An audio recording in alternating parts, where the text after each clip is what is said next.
Hello fellow orchid lovers, it's Danielle here with a transferring orchids to waterculture video, Dendrobiums. So these are the Dendrobiums that we're going to be following for the next couple of weeks. You've already been introduced to the farmerii in my first video, but I've also decided to add a Dendrobium that is struggling, so we can follow transitioning that orchid as well.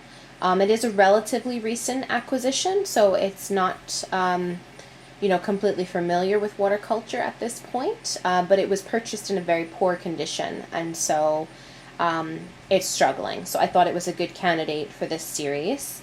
So we'll just bring it in and show you how the farmerii has fared in the past week. So I have topped off the water once. So in the week she has received 2 waterings. When I do top off the water, I do have a tendency to just take them out and rinse the entire root system just to get it nice and saturated. Especially because, as you can see, we have these new roots here. We don't want to lose those new roots. So we want to make sure that we are regularly hydrating her. As you can see, just giving her 2 waterings has not affected her growth. Her canes have not shriveled significantly.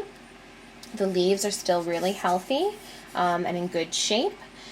So as you can see, some of those roots, the velamen has been removed. Every time that I water the orchid, like I said, I do take it out and I do check to see how the roots are doing. So I just, I feel them and I see if the root is viable. Like that part right there is nice and firm and fleshy, so I'll leave that alone.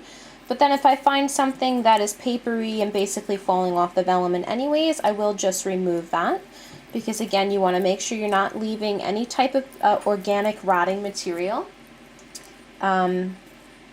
because that can cause a bacteria or a fungal buildup in your vase, and we don't really want to expose our orchids to that if possible.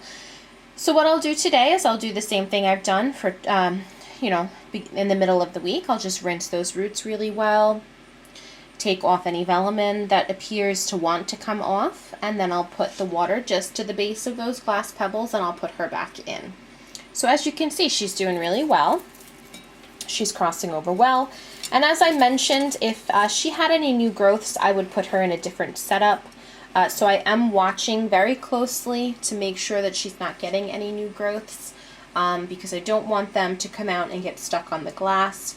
Also, when you clean your vases, just a little word of advice, make sure that you dry the sides of the vase, because if you put the plant back in and any new growths touch a moist or wet spot, they could rot. If there's not really good air circulation that's going to dry that, the water could affect that new growth. So that's another reason why typically I would choose a situation where the plant would be potted a little bit higher. But since she doesn't have any new growths, I'm not really concerned at this point. So as I'm watching her, I'm keeping her in this vase. But this is not her final setup, as I've shared with you. She will be changing over the weeks, and I will be showing you what I'm doing with her. Now the one that I've added, again, is this orchid. This is my Dendrobium pendulum that I got from Seattle Orchids. Unfortunately, in a very poor condition. Really bad root system, basically no roots at all. A few, but not many. And both of her new growths were rotting from the top. Clearly, this orchid had been watered, and the water just went wherever. And the top of the larger cane was rotting, and the top of the smaller cane was rotting. This is basically hollow all the way down to this leaf joint here is all hollow and rotten inside. So very disappointed when I got this plant, like wanted to cry because I was really excited. I do love the flowers and the growth even. Like I love how it's chunky. The canes can have those like little knobs on them. Really appealing to me for some reason. I just really like it. But yeah, so I was really upset when I got this orchid in this poor condition. I did recently purchase another one. I don't have it yet, but I should be getting it soon. because I'm not sure what this orchid is going to do. I don't know if it's going to bounce back from its injuries or if it's going to sulk and eventually die. I'm not really sure. I'm going to do my best for her, and I figured she would be a good candidate to follow. As you can see, some of her lower leaves are, you know, not doing so well. They're starting to fall off. She's already lost like 2. That's her 3rd one. So yeah, not really happy with this orchid. She does, again, have a few viable roots in there that have a little growing tip on them, so I'm really hoping that she will bounce back. The oldest cane is growing a keiki. So even if these 2 canes never produce new growths, which they should, in theory, even though they didn't finish growing, they should push out new growths. If for some reason they decide not to, we do have a keiki growing off of the oldest cane. So there is a very good possibility that I will be able to save at least a portion of the plant.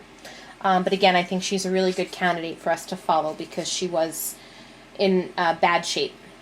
So we have, you know, a relatively healthy Dendrobium that we are crossing over, and then a Dendrobium that is in trouble that we are crossing over. And again, if your Dendrobium or any of your orchids have a little new growth coming up, you're going to want to try to keep it away from the sides of the glass. A, because it can get stuck on the side of the glass as it's growing, but B, if there's any moisture on the glass and the new growth gets, you know, pressed up against that moisture, it could potentially rot the new growth. So that's just another little tip that I didn't include in my original video that I wanted to share with you.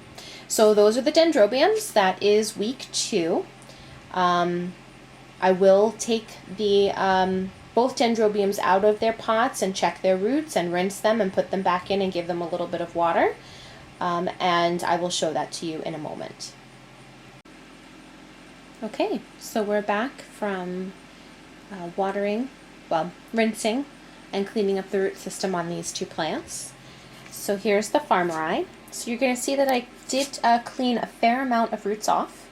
After, you know, rinsing her really well underneath the tap, it's very clear that she does have quite a few good roots. But a lot of the older roots from the back part of the plant were very mushy. And so I took a lot of them off. As you can see, we have like the little nubs of the roots left. And then whatever was still firm, fleshy, green, I did leave. And as you can see on this side of the plant, where the newer growths are, there is a fair amount of healthy roots.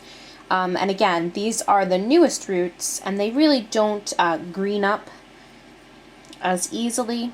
So you run them under the lukewarm water, and you know, you'll see a little difference sometimes. Sometimes they will continue to resist. But these more established roots did get nice and green, and they are nice and firm. So I felt comfortable removing the roots from the oldest part of the plant that were no longer viable. Now, even on these newer roots, I did run my fingers down the roots, and whatever velamen came off, you know, I took off, and then I left the little strands behind. But as you can see, pretty good root system. So I'm pretty excited about that. So going forward, you know, her roots have been rinsed, nice. So we'll put her back without breaking any roots into her vase. You know, resting those longer roots right along the bottom there. And then again, like we did last week, we will put the water just to the bottom of the pebbles so that, you know, her bottom roots will get a nice drink. And then in a couple of days, this water will probably have been evaporated and drank, and the orchid will have drank some of it, and so we'll have to refresh it. So, you know, every couple of days, we'll have to put a little more water in the vase for the orchid, but root system's doing pretty good. So on the pendulum, I was actually really surprised.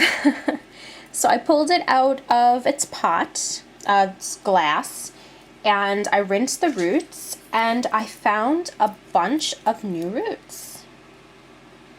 You see those new roots in there? So I'm really, really excited. you know, I've only had her for, you know, a couple weeks. And, you know, I did put her in this glass with the pebbles because I wanted to stabilize her. Although I typically do it this way, I put her in this instead just because she was flopping around a lot. And I just wanted her to have a stable environment. And looky there. They were hiding out inside the glass pebbles. So I did trim a lot of her longer roots off because they were very clearly dead. And she does have quite a substantial new root system coming. So I felt confident trimming those off. Whatever greened up and looked healthy, I left on her. So I am going to put her, I cleaned her pebbles and I cleaned her little glass. I am going to put her back in the same way that she was. You know, typically I don't put the pebbles over the roots because I don't like taking them in and out every week when they're new. But she seems to be enjoying, you know, being surrounded by the pebbles. So I'm going to continue to do it that way with her. And then something else I wanted to mention actually, and I'll show you on my pendulum because it's easiest. A few of you have asked about mold on your orchids. I don't know if you're specifically speaking about water culture or just mold in general. I probably should have asked, but something, you know, I had to go back in my notes because I really don't have a problem with mold, but I had to go back in my notes and really look and see. You know, when I first started growing, I took like detailed notes, like ridiculously detailed notes. I had a marble notebook, and like if the orchid like put out a little, you know, stub of a root, I wrote it down faithfully. But a lot of you had asked about mold, so I looked back in my records, and indeed, when I first started growing in water culture, I did have a problem with mold. I have a very poor memory, so it's a good thing I took those notes. And what I found to be the case is when we remove roots, oftentimes, I'll try to bring you in, so oftentimes, you know, we cut the root, but then you see how the velamen is still left. Now this is a dead root, dead velamen. What does dead vegetation do? It rots. It decomposes. So this is a breeding ground for mold and fungus. And I found that if you very carefully, you know, after you trim off a root, if you very carefully go all the way to the stem and take all of that velamen off, you'll avoid mold. Now it is tedious. I'm not going to tell you it's not. It is tedious, but once you do it and you clean up the, you know, the rhizome or the stem of the orchid really well and get rid of all that velamen, you don't have a problem with mold. I do not have a problem with mold in my collection. And now that I said that, I'm probably going to get some moldy plants. But typically, I do not have a problem with mold in my collection. And this is actually where your tweezers are going to come in super duper handy because it's very hard to get all the way to where the rhizome is to get all of that off. So you're just going to use your tweezers. I'm not going to do it because I only have one hand. And you just kind of pull the, you know, the velamen right off of those roots, get rid of it, and clean up the stem as much as possible. You know, get a toothbrush in there, scrub a dub-dub, whatever you need to do to get, you know, all that rotting material off of the rhizome of the plant, and you will pretty much fix any problem that you have with mold. So that's it. That's my Dendrobium. So we're going to follow these two and see how they do. I will give you an update in a week. If anything fantastic and amazing happens before then, I will definitely update you, but I hope you guys all have a great day, and I'll talk to you next time.